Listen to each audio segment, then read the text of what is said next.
terima kasih. Selamat berjumpa kembali para penonton Dhamma TV yang kami muliakan.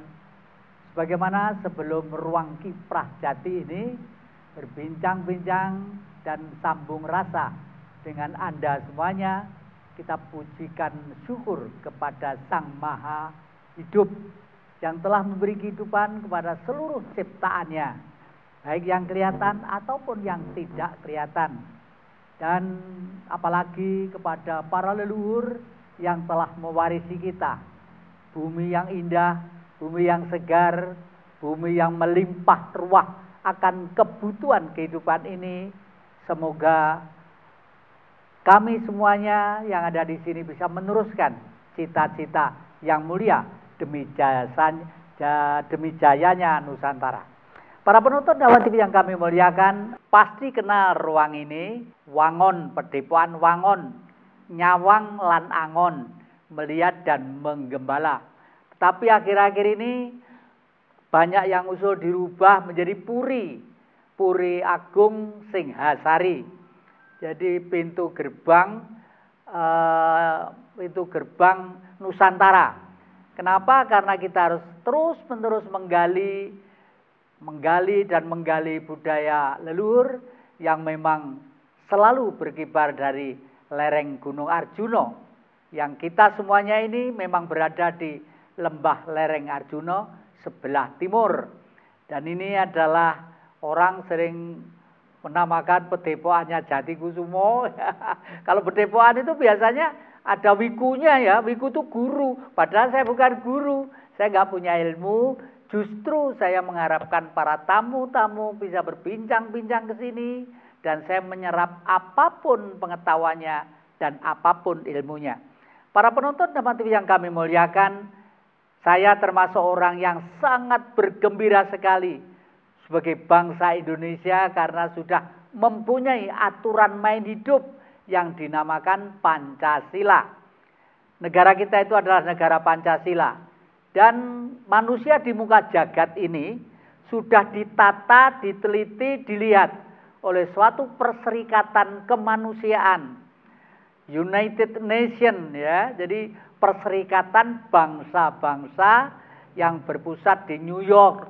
Nah, PBB tugasnya adalah bagaimana pertaniannya, bagaimana kesehatan manusia, bagaimana pendidikan, bagaimana kemajuan kebudayaan, ilmu pengetahuan, dan salah satu sub kegiatan PBB yang berada di Wina adalah melihat perilaku-perilaku dan andil-andil agama dalam tanda petik di muka jagat raya ini. Seminggu yang lalu saya menonton berita bahwa disinyalir oleh Perserikatan Bangsa-Bangsa suatu agama yang tidak pernah mencari musuh, tidak pernah merasa marah, tidak pernah merasa diganggu, selalu ada dalam satu keindahan hati. Konon menurut ahli PBB itu adalah agama Buddha. Nah, padahal di negara kita ini mayoritas adalah orang Islam ya.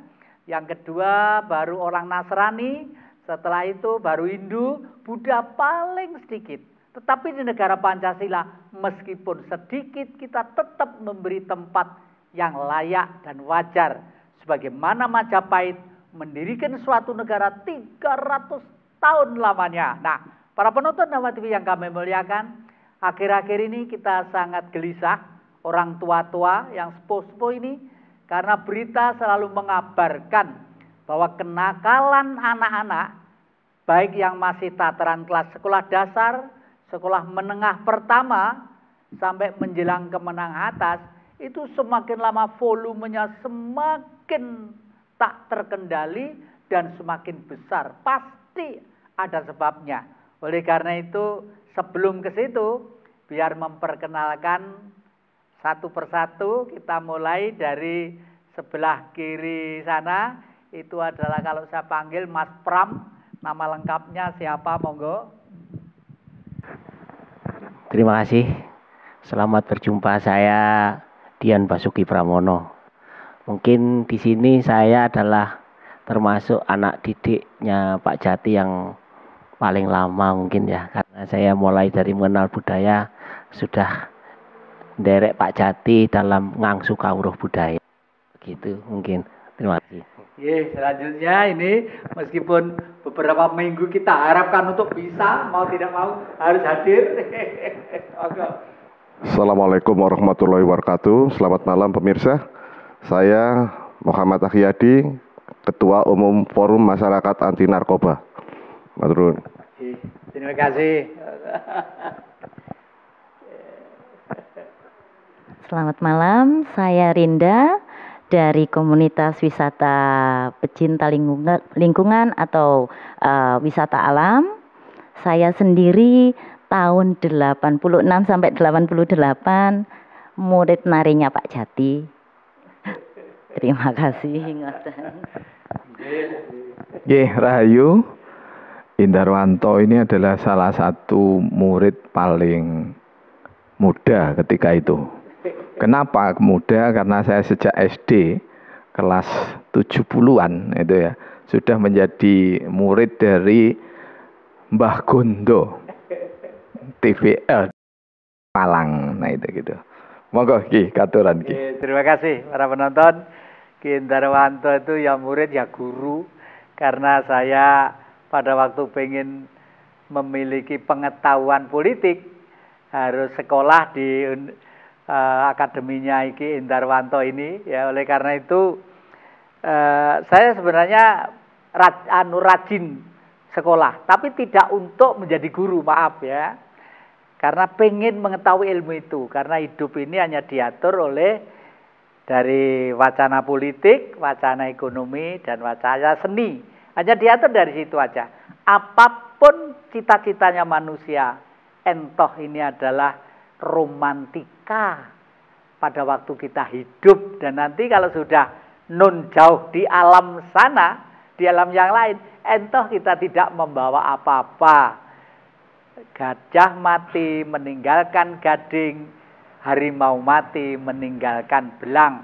Artinya kehidupan manusia itu memang ya pada waktu hidup itulah saya berusaha untuk mencari ilmu sebanyak-banyaknya. Dan sekarang pun saya belum mempunyai ilmu. Oleh karena itu yang tamu-tamu ini saya anggap yang akan memasuki ilmu pengetahuan. Kita mulai saja dari guru saya ini, Pak Indarwanto. Monggo.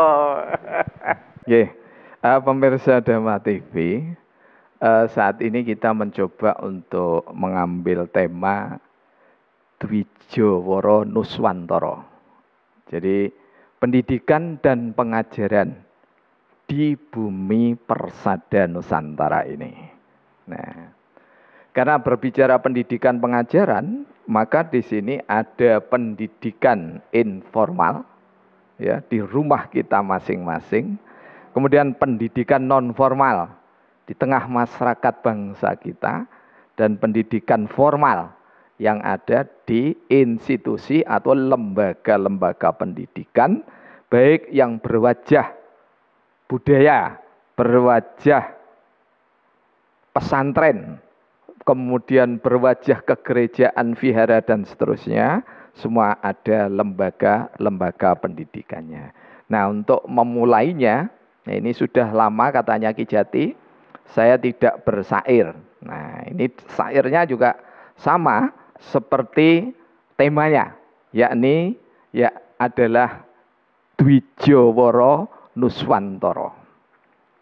Pendidik dan pengajar utama ibu bapak tercinta, memberi teladan dan contoh sikap perbuatan mulia. Orang tua yang bertetangga teladan contoh kedua. Bapak ibu guru di sekolah, pendidik pengajarnya. Para pemimpin hasil pendidikan pengajaran yang utama. Orang tua, guru, tetangga, dan pemimpin bijaksana. Hilang pendidik pengajar, pasti perilaku bangsa nista. Ini saya tulis sendiri baru jam 9.30 tadi. Nah, jadi Dwijawara itu adalah pendidikan dan pengajaran yang khas Nusantara. Kalau kita berbicara khas Nusantara, maka nanti Romo Jati, Ki Jati, Mas Jati, Guru Jati ini, beliau tidak mau disebut guru. Tapi semua orang yang ada di sini, ya, setidaknya kami berempat begini, ini adalah murid-murid beliaunya.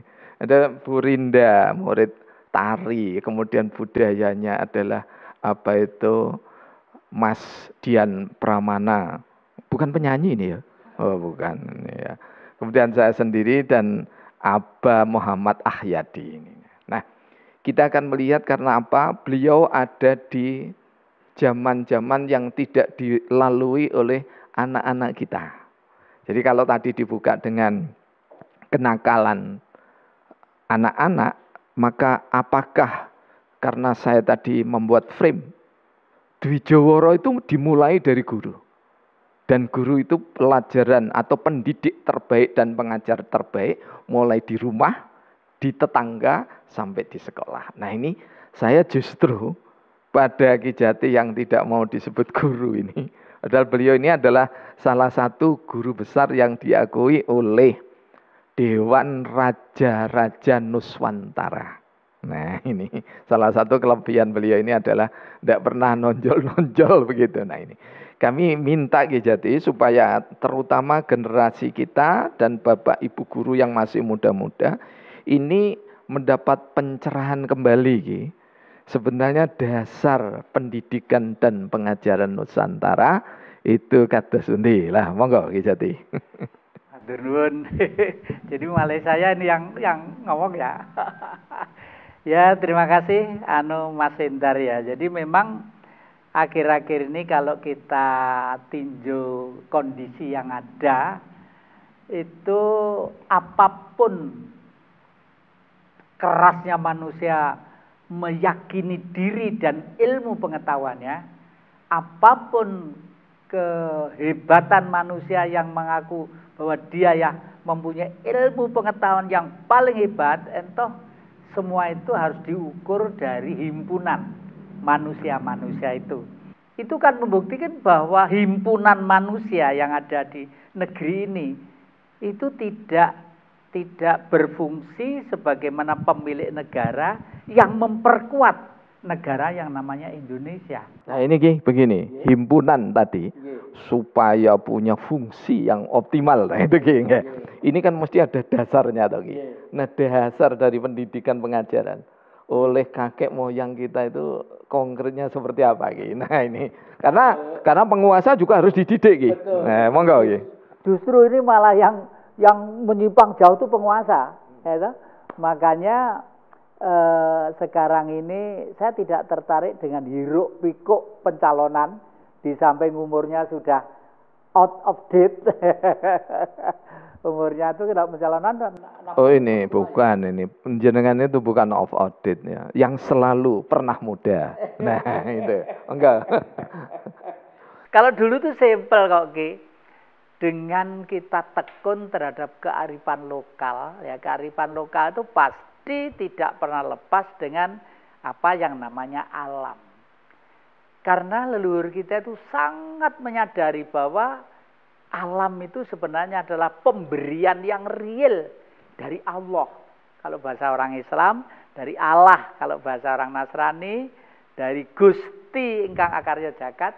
Kalau orang Jawa. Lah, kebetulan keluarga kami dulu itu selalu hidup dalam lingkup Jawa. Gamelan, wayang, tari-tarian, tembang. Nah, seingat saya Ki, ini merupakan fondamen budi pekerti. Kelihatannya kita harus cut dulu nih Ki ya. Nanti dilanjutkan Ki.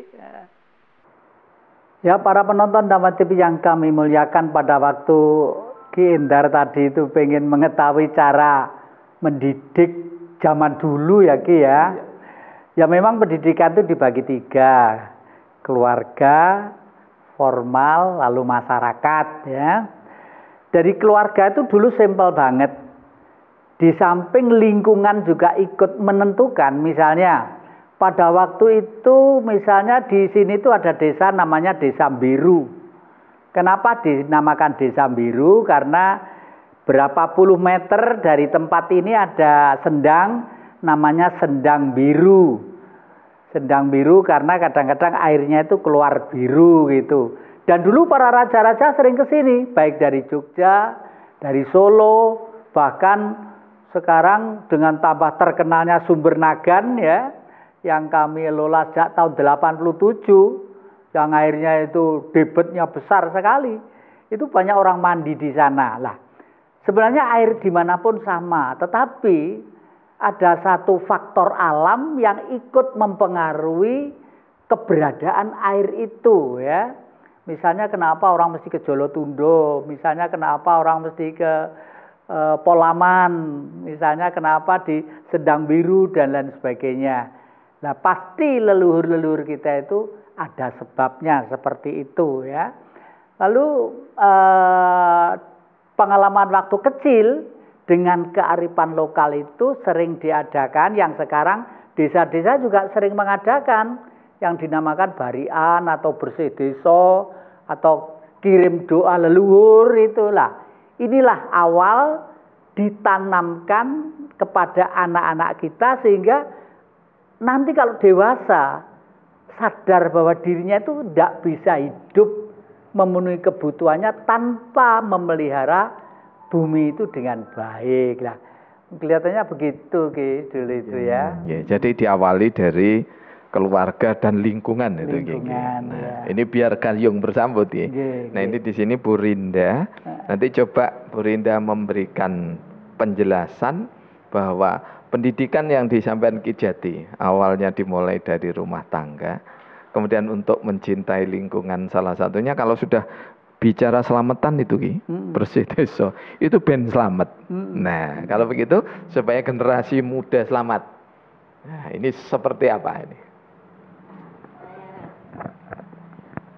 Saya rasa pendidikan awal itu berawal dari rumah.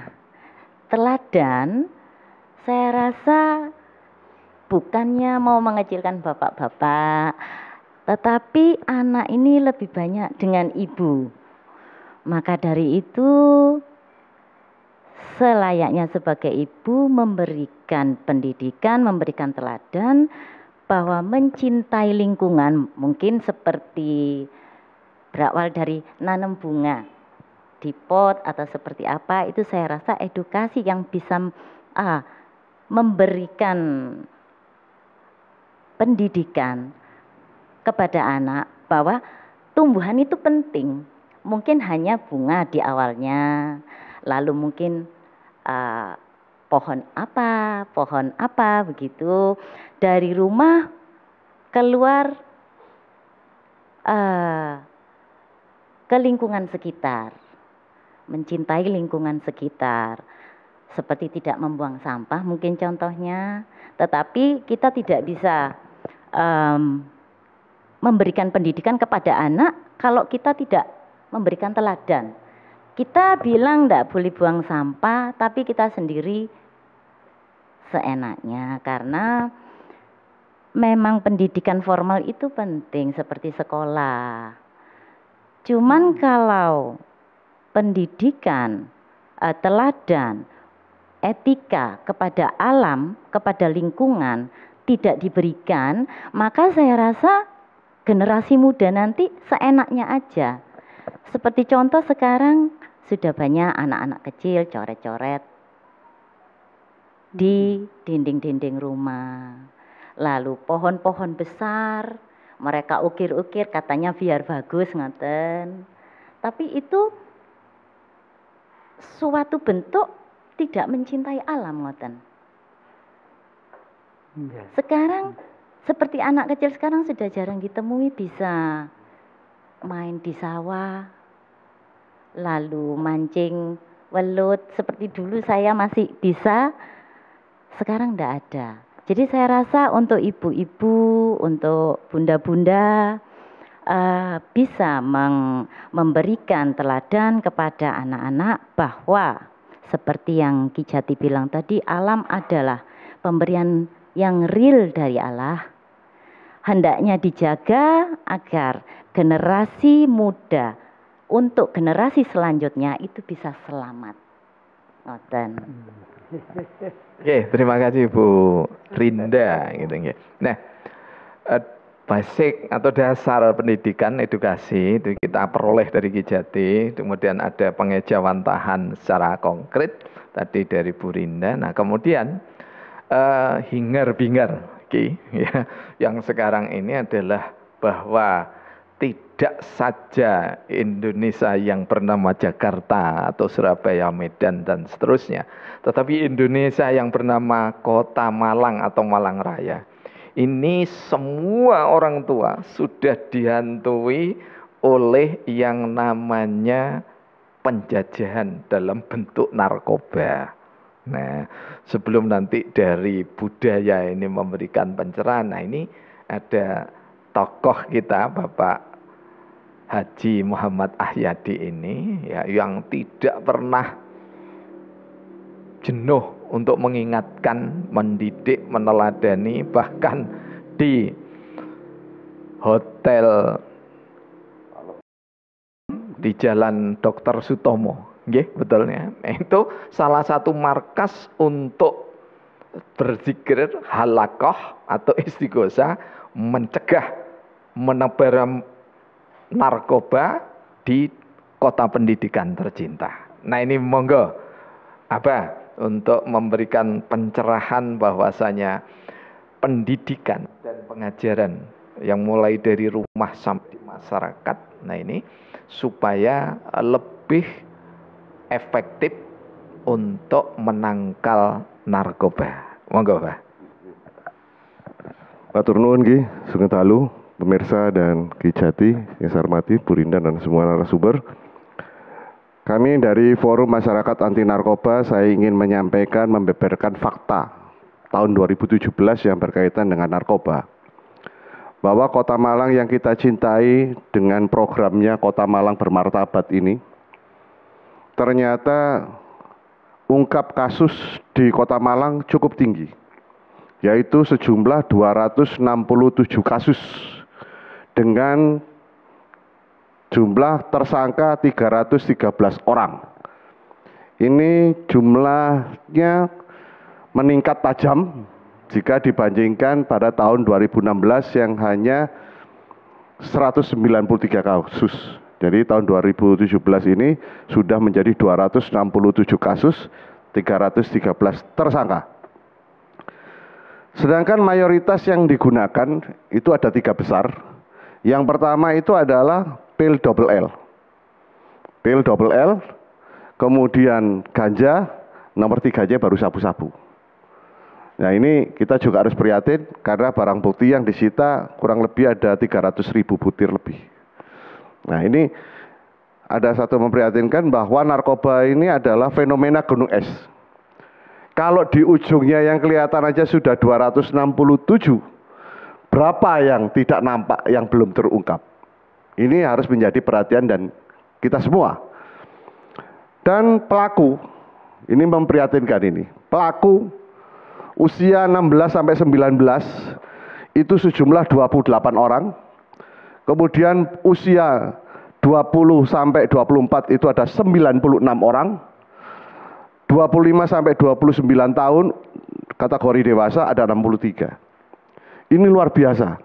Jadi usia rentan itu adalah antara 16 sampai dengan 24 tahun. Karena ini mendominasi sebagian besar dari kasus atau tersangka yang terungkap pada tahun 2017. Dan untuk saya sampaikan, ini fakta saja. Ranking pertama, ini mohon maaf para pejabat, saya hanya menyampaikan apa yang menjadi fakta di lapangan agar masyarakat dan para tokoh masyarakat di wilayah itu agak ikut memperhatikan gitu ya. Ini hanya untuk atensi saja bahwa Kecamatan Lowaru itu tertinggi dengan 77 kasus. Ya, baru disusul dengan kecamatan-kecamatan lain. Ini membuktikan bahwa kita semua ada kelengahan. Harus diakui bahwa narkoba marak di Kota Malang ini akibat kekurang pedulian masyarakat dan tokoh masyarakat yang ada di Malang ini. Harapan kami di tahun 2018 tentunya ini bisa diturunkan. diminimalisir. Dan untuk ini saya terkait dengan masalah pendidikan, ini saya berharap kepala sekolah maupun kepala dinas pendidikan dan seterusnya itu juga perhatian. Bagaimana sekarang menjamin putra-putri, anak didiknya, siswanya agar tidak terlibat di dalam masalah narkotika. Khusus pelajar di Kota Malang yang terbanyak adalah menggunakan pil double L. Pil double L, dan sudah ada beberapa yang sudah dilakukan pembinaan, dan ini juga harus mendapatkan perhatian serius dari para guru yang ada di sekolah itu, sehingga masing-masing bisa memperhatikan anak didiknya, muridnya, melihat apakah muridnya itu bisa dijamin tidak menggunakan. Manakala diketemukan murid menggunakan narkoba, jenis minimal paling sederhana adalah double L, itu harus segera mendapatkan penanganan yang serius. Karena pemakai narkoba jenis apapun itu ibaratnya seperti virus. Satu pecandu di satu sekolah hari ini diketemukan, kalau tidak ditindak secara langsung, ditangani secara serius, maka seminggu kemudian itu bisa berkembang menjadi 12-15 orang. Sebulan bisa 30 orang. Dan kami melihat ada satu sekolah yang mohon maaf tidak saya sebutkan, bisa ketemu sampai dengan 60 orang. Ini yang mohon maaf perlu kami sampaikan bagi Bapak Ibu guru, dan ini harus menjadi perhatian. Tadi sudah sambung oleh Ki Indarwanto maupun Ki Jati, bahwa untuk keberhasilan melakukan penanggulangan dan pencegahan pemberantasan narkoba di Kota Malang ini, itu ada komitmen. Komitmen dari pejabat, pemimpin yang berkuasa. Ini kan, ini penting. Kebijakan seorang penguasa, pemimpin di salah satu daerah itu menjadi salah satu kata kunci keberhasilan. Tapi kalau pemimpinnya tidak pro terhadap masalah penanggulangan dan pemberantasan narkoba, tidak ada gunanya itu. Kata kunci kedua adalah apa?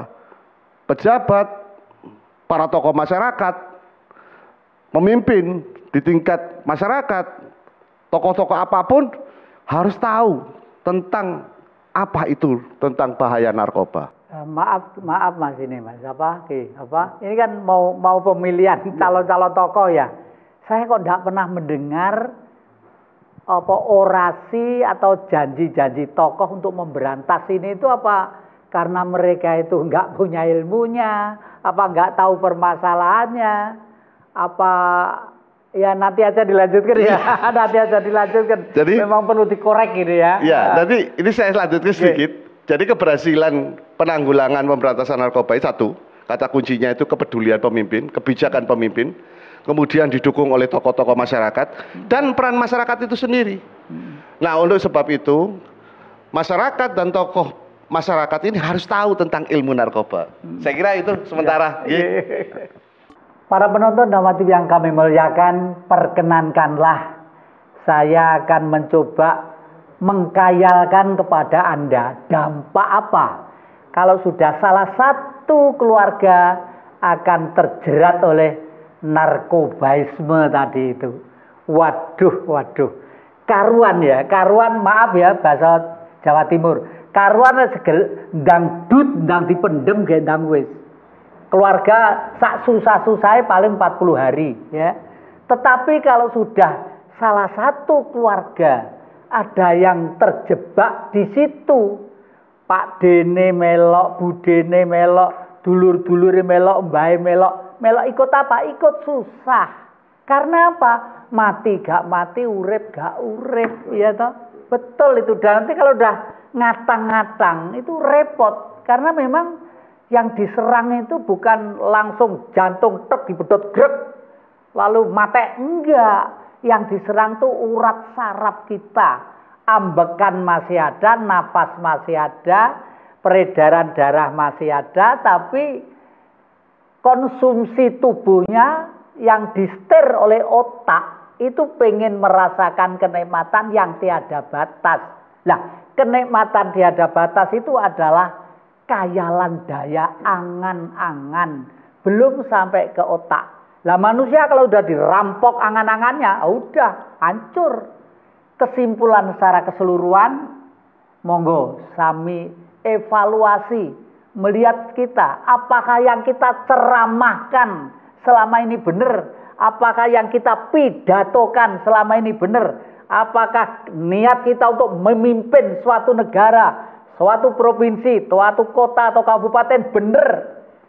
Apa gunanya hiruk pikuk sibuk seperti ini, saling suudon, saling bertengkar, tapi nyatanya semakin lama kondisi budaya dan ketahanan nasional sebagai bangsa semakin melorot dan semakin melorot. Nah, ini kita akan tanya kepada yang muda yang baru kembali dari Jogja. Mbuh di sana itu beguru apa ngebleng apa, sekarang kembali ke Singosari. Apa konsepnya untuk Singosari yang kita banggakan? Matur nuwun Pak Jati. Assalamualaikum, sugeng dalu, salam rahayu. Saya mengulang dari pembicaraan baik Pak Jati sama Bu Rinda itu, bahwa pendidikan itu ada 3 ya. Pendidikan formal, kemudian dalam keluarga dan dalam masyarakat. Mungkin di sini yang paling bisa membentuk karakter anak itu dari pendidikan keluarga dan masyarakat. Nah, disinilah mungkin perlunya sebuah kearifan lokal atau local wisdom yang perlu kita pertahankan dari sisi budaya itu ya. Karena membentuk anak itu menjadi anak yang pintar dalam hal keilmuan lebih mudah daripada membentuk anak itu dalam berkepribadian yang baik. Saya pikir begitu. Nah, kalau soal narkoba itu adalah hilangnya sebuah budaya, mungkin dimulai dari situ Pak Jati, baik dari budaya pendidikan dalam suatu buah keluarga, kemudian dalam masyarakat itu sendiri. Saya sangat prihatin kalau sampai, saya baru mendengar dari tadi ya, bahwa sampai ada yang umur 16 tahun sudah terjerat narkoba. Yang saya tahu bahwa orang kalau sudah terjerat narkoba itu, dia akan berpikir pada saat dia itu mulai mengkonsumsi narkoba. Kalau kemudian kesananya lagi, saya dengar itu sudah tidak bisa lagi. Dan itulah sepertinya orang yang terjerat narkoba itu bisa menjadi seperti mayat hidup. Dia tidak mampu berpikir, tetapi hanya mampu untuk hidup, tapi tidak mampu berpikir dan berkreasi dan selanjutnya begitu. Saya pikir itu dulu. Dari sini penting sekali bahwa kearifan lokal atau lokal wisdom itu kita pertahankan agar pendidikan karakter bangsa ini bisa dimulai dari sedini mungkin. Begitu mungkin saya kira. Nah, terus ini Ki, akhir-akhir ini polisi itu kan sibuk banget karena ulah anak-anak SMP, SMA ya atau SMK itu semua itu sudah banyak terlibat dalam kriminal. Saya khawatir kalau mereka terlibat dalam kriminal itu dibayang-bayangi karena pengen harus nyekel duit, karena tadi itu pengen beli sesuatu yang nggak ketok itu. Lah itu kira-kira bagaimana gitu untuk mengantisipasinya Ki? Itu Ki. Kita walaupun tidak serumah tapi sepakat bahwa pendidikan budi pekerti atau akhlak itu adalah yang paling depan. Bahkan para nabi, mulai dari Nabi Adam sampai Konfusius itu yang mendahului Nabi Isa itu, kemudian sampai dengan Musa, kemudian Siddhartha Gautama, sampai Muhammad, itu semua mendahulukan itu akhlak atau budi pekerti luhur. Nah, mengapa timbul seperti itu? Karena di rumah kurang gizi, nutrisi yang berupa keteladanan ini. Di rumah sebenarnya, bukan di mana-mana. Seharusnya calon pendekar Nusantara ini ya, ini dibekali apa Ki?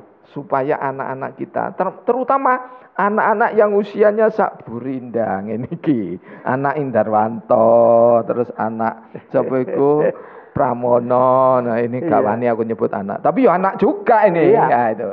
Jadi anak bangsa maksud saya. Nah ini bagaimana Ki supaya kita ini kalau bahasa Inggrisnya itu Cancut Taliwondo saeyek saeko proyo. Nah, kemudian kita melu handar beni ngulat sarira hang rasa wani. Nah, ini ben cetha basa saikine piye iki? Engko iki. Ya kalau kita cermati akhir-akhir ini terus terang aja ya Ki ya. Kita melihat perilaku-perilaku orang yang pengen memimpin itu sangat memprihatinkan terus terang aja. Karena dulu di zaman saya itu nggak ada ceritanya saya harus memimpin, harus mengeluarkan duit sekian, nggak ada itu.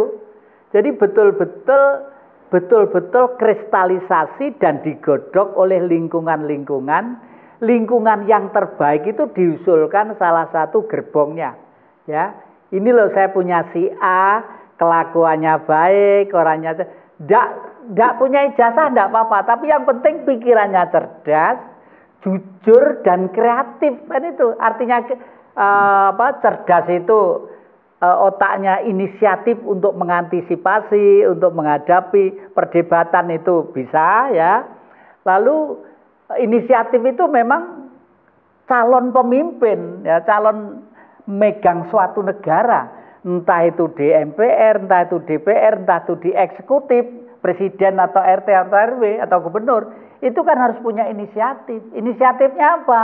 Inisiatifnya supaya yang dipimpin itu terpenuhi cita-citanya seperti pada waktu berbunyi dalam cita-cita kemerdekaan. Nah itu ini kan sudah nyimpang semua.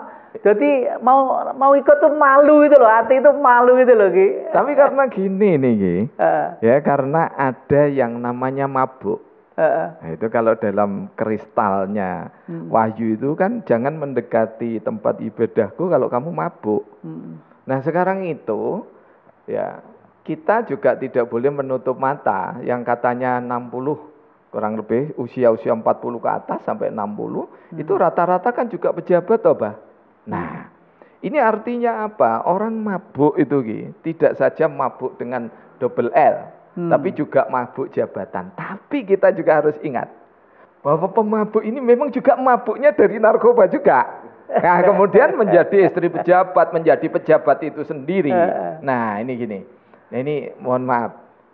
Bagaimana ini saya kembalikan ke Abah dulu ya. Nah, ini apa? Bah, ini begini, Pak. Dari 177 pilkada.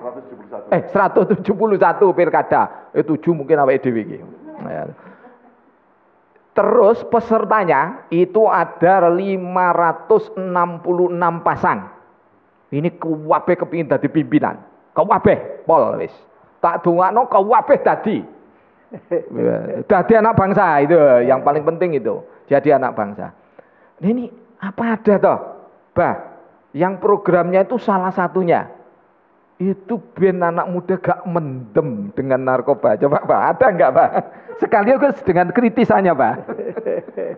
Terima kasih Pak Turun Ki. Kami selaku pemerhati, penggiat narkoba di Kota Malang ini, berpusat di Malang ini, kami memperhatikan bahwa tadi disebutkan Ki Indar itu ada 566 pasang untuk mengikuti 171 pilkada. Baik itu untuk pemilihan gubernur, bupati maupun wali kota seluruh Indonesia. Kami tidak melihat dan tidak mendengar, walaupun koran itu sudah dibaca bolak-balik, TV itu kita tonton, kita pecicili, itu tidak ada yang ngomong, menyampaikan punya program, gagasan, visi, misi tentang penanggulangan pemberantasan narkoba. Ini menjadi pertanyaan besar bagi kita penggiat anti narkoba ini, gitu kan? Bangsa ini sudah demikian terpuruk, bangsa ini sudah menghadapi ancaman narkoba yang begitu besar, bahwa sekarang itu ada narkoba-narkoba yang berasal dari luar negeri tentunya, itu sudah menguasai pasar di Indonesia, dan itu fakta, ada 6 juta orang pecandu, 50 orang mati per hari. Apakah itu belum cukup menjadi perhatian? Belum menjadi perhatian para pejabat ini. Padahal pejabat ini kan kami harapkan, pemimpin itu kami harapkan yang bersangkutan, beliaunya itu bisa menjadi fasilitator, dinamisator, motivator, yang mau berada di depan di dalam melawan narkoba di Indonesia ini. Lah kalau pemimpinnya aja sudah nggak ada yang berani berada di depan, bagaimana dengan masyarakatnya ini kan itu. Dan ini perlu ketegasan dari pemimpin. Karena tadi disebutkan oleh Ki Indar maupun oleh Bu Bida dan lain Ki Jati, faktor pemimpin itu kata kunci. Kata kunci. Regulasi pemimpin itu penting gitu kan. Nah, undang-undang kita sudah mengatur tentang itu. Tetapi kita belum sepenuhnya melaksanakan itu. Undang-undang ini sudah di Indonesia sudah ada sejak tahun 97. Artinya sudah ada 20 tahun yang lalu undang-undang tentang psikotropika ini. Ya Ki, 20 tahun yang lalu aja. Di stop dulu ya Ki ya. Jangan kemana-mana, masih di depan Kiprah Jati. Terima kasih para penonton masih di depan Kiprah Jati. Kita lanjutkan, memang seru sekali. Nah ini sekaligus biar nanti ditambahi sama Ki Naryati ya. Ini apa nggak ada keterkaitannya ya? Kenapa kok pejabat-pejabat yang mencalonkan diri tidak berani kampanye kalau saya jadi berantas narkoba? Saya khawatir Ki.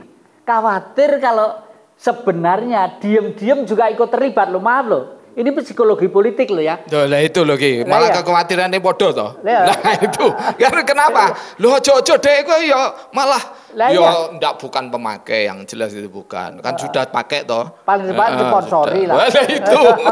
Medeni malah. Nah, ini saya yakin beliau yang penggiat ini pendeta. Tapi jangan penggiat narkoba loh, bukan. Penggiat anti narkoba. Tadi anti ini kurang bahaya. Monggo, Pak, monggo Pak. Jadi masalah ini sebetulnya kami dari penggiat anti narkoba Ki, dan kami sebetulnya sangat berharap ada penguatan terhadap peraturan perundangan yang berkaitan dengan anti narkoba di Indonesia ini. Karena terus terang aja perlu kami sampaikan secara terbuka di dalam forum ini, memang ada upaya-upaya untuk melemahkan yang dilakukan oleh oknum ya. Jadi peraturan perundangan tentang anti narkoba ini bukan dikuatkan, bukan ditegakkan, tapi ada oknum-oknum, mohon maaf, dalam tanda petik, yang berusaha untuk melemahkan. Ini menjadi keprihatinan. Kami membayangkan seperti negara tetangga, mereka bisa tegas gitu. Ya kan?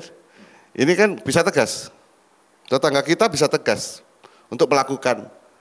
Kalau di Indonesia, gitu kan. Satu contoh misalnya begini, eksekusi hukuman mati aja rasanya sulit sekali gitu loh. Padahal ini sudah vonis, sudah berkekuatan hukum tetap, sudah inkrah, kok nggak ditembak gitu loh. Seharusnya cepat ditembak. Terbukti apa? Mereka juga masih mampu melakukan bisnis narkoba dari balik terali besi. Nah ini kan memprihatinkan. Nah kami berharap ada penguatan peraturan perundangan, utamanya di daerah.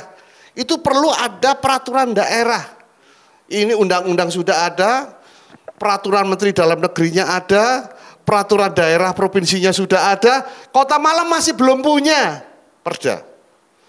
Kota Malang ya? Kota Malang itu belum punya. Ada perda yang mengatur tentang penanggulangan dan pemberantasan narkoba di Kota Malang. Dulu pernah ada, namanya peraturan wali kota. Batas waktunya habis karena waktu itu umurnya hanya sampai dengan 2015. Dulu usianya. Perdanya itu teknis lapangannya bagaimana kurang lebih? Sehingga perda itu diharapkan menjadi payung hukum sebagai landasan operasional seluruh instansi terkait bersama masyarakat. Di sana diatur secara jelas pembagian tugas pemenang dan sistem, struktur. Ini yang perlu. Jadi melawan narkoba tidak bisa sendiri karena narkoba itu jaringan internasional. Rumusnya sederhana, harus dilawan dengan jaringan. Jaringan apa? Yang dibentuk dari kekuatan masyarakat yang dipimpin oleh seorang pemimpin, penguasa, pejabat itu. Nah itu. Tentunya ini harus ada payung hukumnya. Sehingga tidak ada tumpang tindih antara instansi yang satu dengan instansi yang lain.